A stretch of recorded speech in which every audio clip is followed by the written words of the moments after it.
So, the last 2 days while reading the news on the CBC website, I came across a pair of articles in a series the CBC is running on the diversity of Canadian universities. And frankly, they are just appalling. Links are in the description for the full articles. For fair use purposes, I won't read them in their entirety. Why so many Canadian universities know so little about their own racial diversity. Many Canadian universities proudly promote the diversity and inclusiveness of their communities, but a CBC News investigation has found that most can't provide data about how their students identify racially. As part of an investigation of race and racial discrimination at Canadian universities, CBC News discovered that most of the country's largest institutions have an incomplete picture of the racial diversity within their student populations, with more than 60 schools saying they don't collect the data. Remember that last bit, the part about how 60 of the 76 schools in this article stated they don't collect such data. It will be very relevant later. Experts, human rights advocates, and recently the Government of Ontario have endorsed the collection of race-based data as a means of uncovering inequality and better understanding the needs of racialized groups. Racialized is a term used to describe people who identify as part of a visible minority. Personally, I wouldn't mind sharing my background and my identity. I'm quite comfortable with it. Proud of it, said Renee Vidivelu, a second-year aerospace engineering student at Ryerson University in Toronto. She's Tamil Canadian and says her parents helped to foster her appreciation of her culture through community events and Saturdays spent at Tamil school. So they put an interview with a random student of color to show, hey, we don't care if you ask us what race we are when we apply for university. But the choice pickings for interviews don't end there, because the next is Anakshi Dua, a professor in York University's Gender, Feminist, and Women's Studies Department, agrees. We need to collect data to have an understanding of how accessible our universities are, and where there are barriers and hurdles, Dua said. Dua has worked on equity issues in the university environment for more than 15 years, and says universities haven't been receptive to calls to collect information about race. I swear, if this weren't a racial issue, this might have ended up in my Why People Laugh at Gender Studies series. Why is a professor that's specializing in gender, feminism, and women's studies so worried about race? What does women's issues have to do with race? Am I seeing more of this intersectional nonsense creeping out of the woodwork? Over the past 5 months, CBC News asked 76 universities across the country to provide a breakdown of their student populations by race. While some gave more details than others, most schools couldn't provide much information about the diversity of their students. Some universities pointed to data from third-party surveys that target specific groups like first or senior year undergraduates. Other schools provided information in broader categories like visible minority, or only offered information about specific groups such as Black or Indigenous students. In all, 63 universities said they couldn't answer the question on racial demographics because they don't ask students to provide information about their racial identity. In many cases, data about Indigenous students is already available to universities. Now, I don't know about you, but third-party surveys sound like the ideal way of conducting this type of research. Why should a university ask at any point what race you are? Why should the information have any relevance to the school? They're there to teach you. That's it. Now, imagine for a moment you apply to a university and one of the questions was, what racialized group do you identify with? Check all that apply. Wouldn't that set off red flags such as, what does this matter to my education? It would also make it a lot easier to apply racial bias to student treatment by the bureaucracy. By not collecting this data, the universities are sending a clear message. Your race is not a factor. At the same time, using third-party surveys helps avoid the view of corruption. It's an outside group performing a survey, and not the school who may have a vested interest in making themselves appear as good as possible. This is especially true if the outside survey is nonpartisan. If the school collected and reported the data, one could make the claim they are fudging and hiding the numbers to present themselves in the best light. But that didn't stop the CBC. They seemingly make the claim by not collecting the data they are somehow hiding something. Bloody hell. The 63 schools that said they don't collect race data include larger institutions like York University and the University of British Columbia, along with smaller schools like Huron University College in London, Ontario, Cape Breton University, and the University of Prince Edward Island. Concordia University in Montreal was upfront about why it doesn't ask students for race information. In Quebec, this is not an option and it is considered illegal to ask. It's actually not illegal to collect race-based data in Quebec, but the province's privacy watchdog says universities should be prepared to explain why they need the information if someone files a complaint. Mount Royal University in Calgary wrote, as a general rule, Mount Royal University doesn't collect student data related to race, ethnicity, or religious affiliations. The only exception is students who self-identify as Indigenous. The university said collecting information about race might be seen as an attempt to discriminate against certain racial groups. In a similar response, the University of Waterloo said it doesn't collect such data because the school does not discriminate on the basis of gender, race, color, sexual orientation, disability, national or ethnic origin, or any other grounds prohibited by law. Is it just me, or does it sound like the school representatives who responded to this had the knee-jerk reaction, what kind of racist are you people, to the CBC asking for these stats and just tried to put on as professional of a face as possible?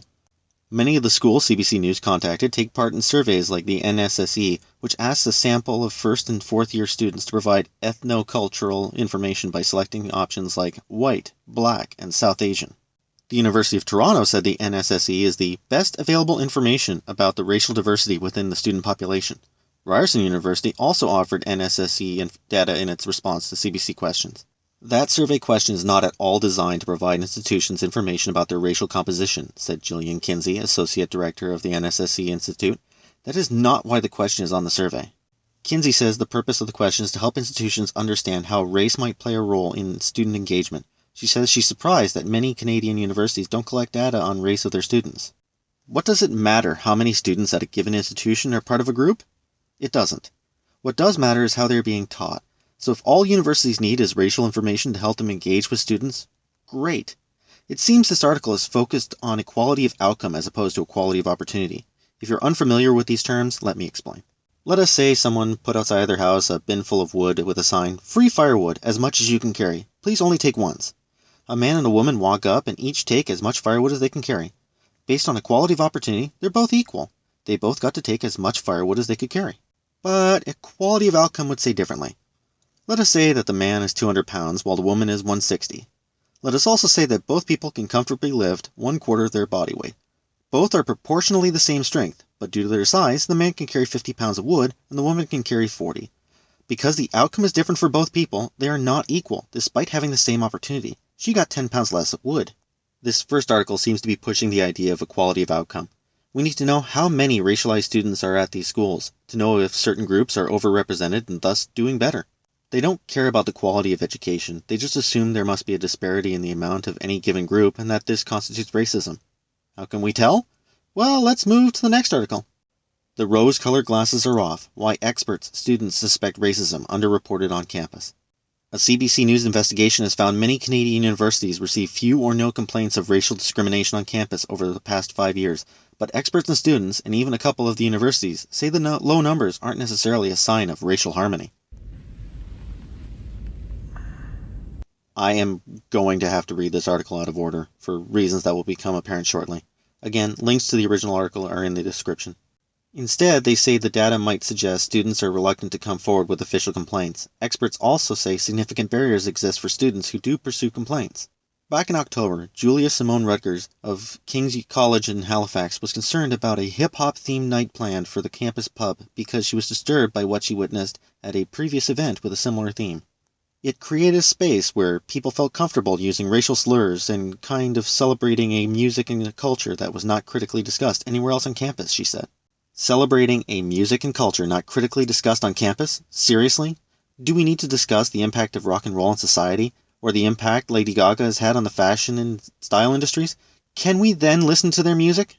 We shouldn't need to discuss and critically examine music and culture to participate in it. It's helpful that we do at some point, don't get me wrong, but you do not need to do that first and bar or complain about something just because it wasn't debated with everyone first. Despite her concerns, she said her first instinct wasn't to make a complaint.